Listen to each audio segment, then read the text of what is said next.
Bismillahi awwaluhu wa akhiru. We are discussing the Great War, and we want to present primarily to our Pakistani audience because we're here in Lahore, ancient Lahore, and this is the first time we are recording videos in Lahore, perhaps for 20 years.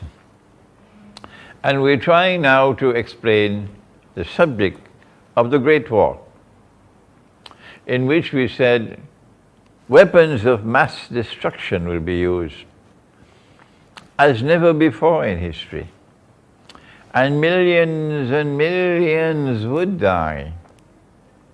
That's the tip of the iceberg. There's much more to it than that. In the Quran, Allah speaks in Surah Al-Isra, and He says, بعد أعوذ بالله من الشيطان الرجيم. I'm quoting the Quran for the first time. وَإِن مِّن قَرْيَةٍ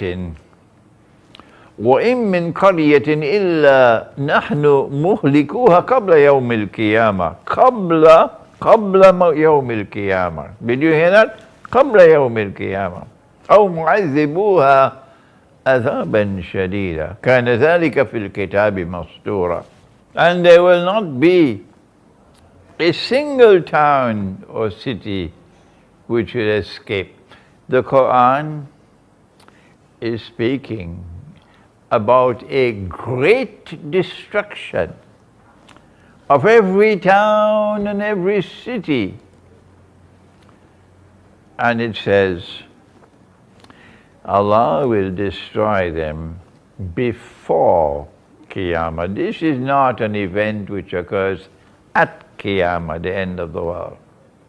This is an event which will occur before the end of the world. And those towns and cities which escape destruction would be punished with great punishment. No food. Food supplies are disrupted by nuclear war. No water. Water supplies are disrupted by the Great War. No energy. The electricity grid is no longer working. So those who are living in the remote countryside, they can survive. But the 10 and the 20 and the 30 million people living in the big cities that Dajjal has created, for them it's terrible punishment.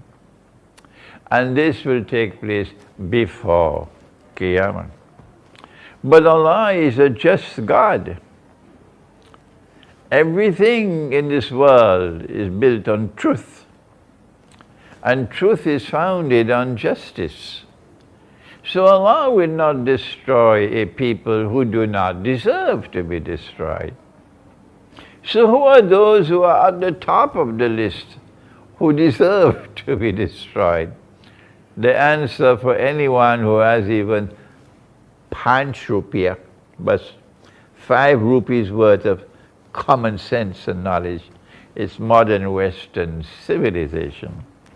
So the schoolboys can continue taking money from the CIA and taking weapons from the CIA to go and launch their bogus jihad in Syria, so that the new Ottoman Empire can expand and Syria will become a client state of Turkey. We are not fools. We have heads on our shoulders, and we can understand what you cannot. So ISIS will take money and take weapons, state-of-the-art weapons, to launch their bogus jihad, and to expand, to remove Assad. You can continue with your efforts, but we know that Allah will not punish a people who do not deserve to be punished. And those who deserve to be punished, most of all, is modern Western civilization and the CIA and all its wickedness all these years.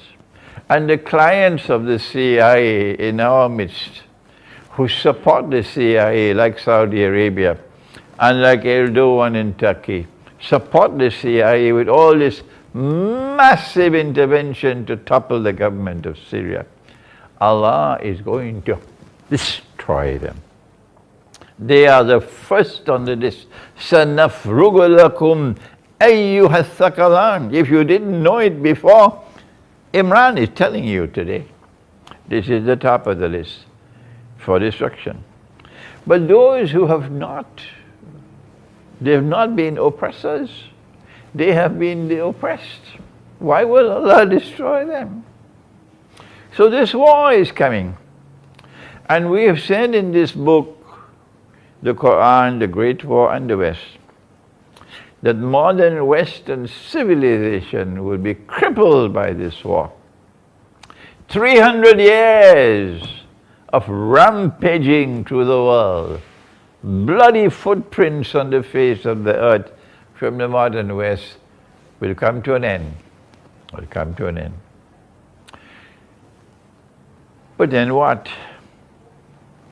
What kind of world will there be after the Great War, in which NATO and NATO's satraps will be waging war on Russia, modern Orthodox Christian Russia, which follows Jesus, and a China which is in alliance with Russia, a China which refuses to bend its knee in submission to those who are ruling the world today.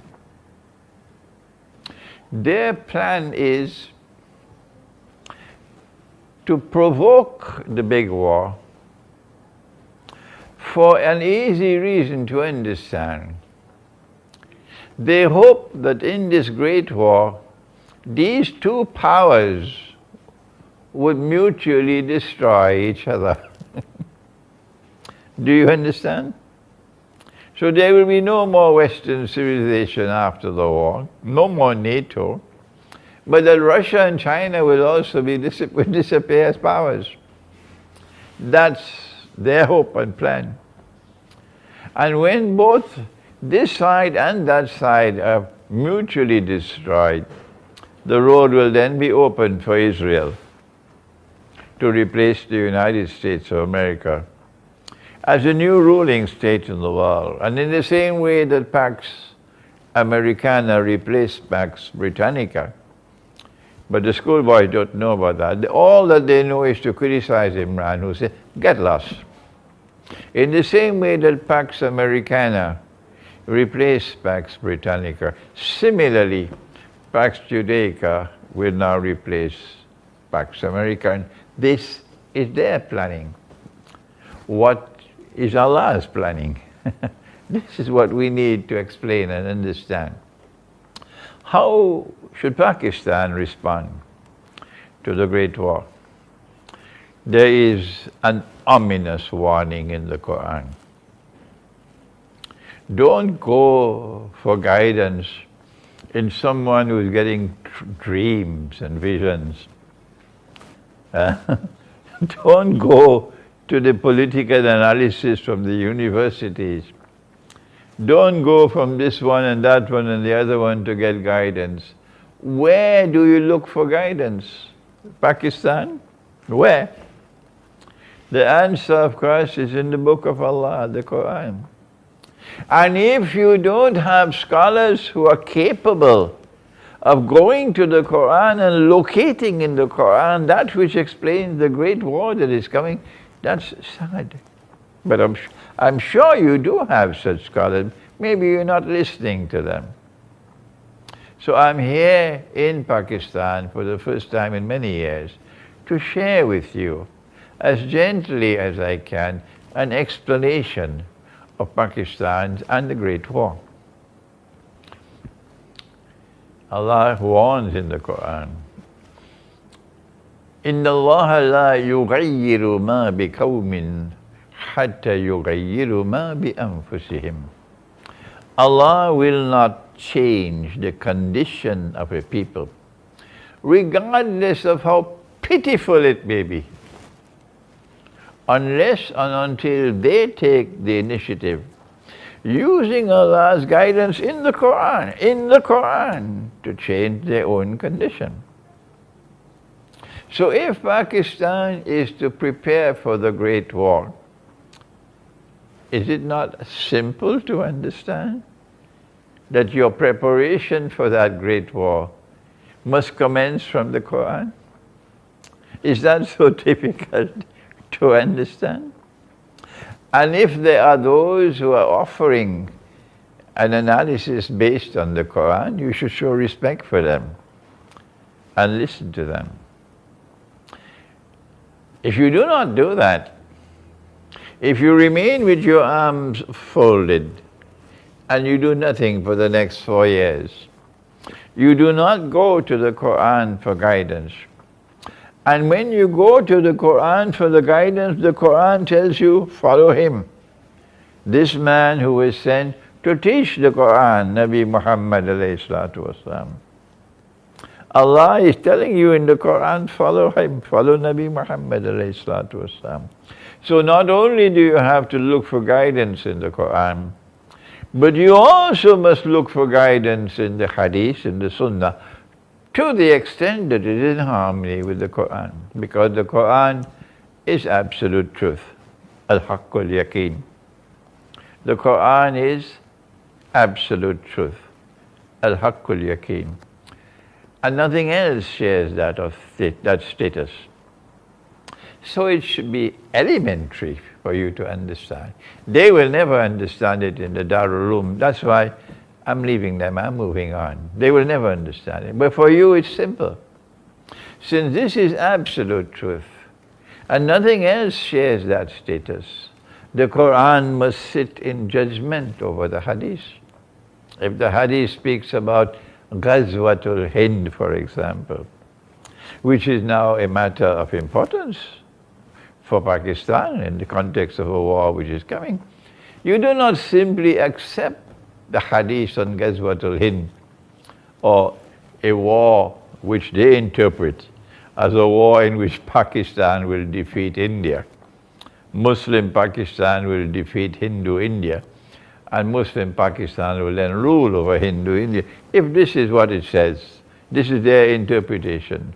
Of course, at the time of the Prophet ﷺ, Hind was not India. Hind was this whole subcontinent. But never mind. That's their thinking. The Quran must sit in judgment over the Hadith. And when the Hadith is in harmony with the Quran, we accept it. But we have to check out the Hadith and do the intellectual work, the research work, to see whether or not the Hadith is in harmony with the Quran. That's not a work for schoolboys. No. And I'm inviting Pakistani scholars, inviting you to take a look at this Hadith about Ghazwatul Hind, because it seems to have captured the imagination of many people, including scholars. And it is pivotally important. You have to address it. Is this Hadith in harmony with the Quran? That's the homework which has to be done. Now then, if a great war is coming, and it might come within the next 4 years, and I hope I'm wrong, what are the implications for Pakistan? Thank Allah that Pakistan has not betrayed the Quran, and Pakistan is not a member of NATO. Thank Allah for that. Let the sheep and the cattle and the goats and the camels stay with NATO, but we are not a part of NATO, and we thank Allah for that. But I want to share with you my view that not only would the world of Islam not be participating in the Great War, only those satraps of the West will be joining in that war, not the rest of the world of Islam, confirming what the Prophet said, and whosoever joins with them belongs to them, not to us. وَمَنْ يَتَوَلَّهُ مِنْكُمْ فَإِنَّهُ مِنْهُمْ إِنَّ اللَّهَ لَا يَهْدِي الْقَوْمَ الظَّالِمِينَ. Surah Al-Ma'idah. I therefore want to make this first statement. I do not anticipate the world of Islam participating in the Great War. It's a war between the West and Russia and China. And those who are supporters and clients of the West will be joining in the war. What is Pakistan's role? I am in Pakistan because I don't see the last shower of rain, scholarly rain, coming from Turkey, which is comfortably in NATO, and nobody is making an effort. Nobody is making an effort to condemn it. I don't see the last shower of rain coming from the Arab world, where the oppression is intense. No people are suffering more than our Arab brothers. Their governments are oppressing them. You have a beard, you're in trouble. Yes. The governments in the Arab world have become Fir'auns. And in Egypt, our people are suffering and groaning. Around the Arab world is happening. Perhaps there might be less oppression in Algeria. But oh yes, the people of Yemen are suffering. Oh yes, they've been suffering for 7 years now. And despite that, there are sheep and cattle and goats and camels who have respect for Saudi Arabia. The people of Syria have suffered immensely because of this bogus jihad. And yet they come to snipe at me. This bogus jihad. The people of Iraq have suffered so much. The people of Libya are suffering terribly. Around the world, our people are suffering, in the Arab world particularly. But we don't see Arab scholarship recognizing Gog and Magog. No. We don't see Arab scholarship recognizing that Gog and Magog are those who control power in the modern West. So that's why I'm here in Pakistan, because I believe that Pakistani Islamic scholarship, inshallah, will emerge, which will be the last shower of rain. And it will be therefore capable of explaining what would be the implications for Pakistan in the Great War. A great war in which Pakistan will not be intervening in the war on either side. And my answer is that in the same way that the First World War and the Second World War, in which millions died, they had to be waged by the West in order to bring about the transition from Pax Britannica to Pax Americana. So too I am explaining to you today my eschatological view that the great war which is coming is a war which is planned to make possible the transition from Pax Americana to Pax Judaica. And when that transition takes place, then Israel will replace the United States as the ruling state in the world. Is it possible that this would happen? Is it possible that Israel can replace the United States of America as the next ruling state in the world? Let's use money to check it out. Answer: they've already taken gold and silver out of the market, and they replaced it with bogus and fraudulent and utterly haram paper money. How many years ago? 100 years ago. And they moved from paper money to electronic money, to cryptocurrency, to bitcoins, to digital money, to the petrodollar. And they're now poised to bring one currency to mankind. And we say these cryptocurrencies are there to give a soft landing to that monetary system. And the one currency for all of mankind is around the corner. And who will control it? Israel. Do I need to continue to provide the evidence that they're well on the way to Pax Judaica? And I'm not just dreaming that this is solid analysis. The implication for Pakistan of the Great War is that Israel wants to replace the United States as the next ruling state in the world. And when that happens, Pakistan is enemy number one in the world for Israel.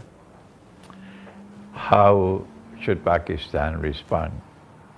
In our next video, inshallah, we'll attempt that analysis. Thank you. Wassalamu alaikum wa rahmatullahi wa barakatuh. Bismillahi awwaluhu wa akhiru. We are discussing the Great War.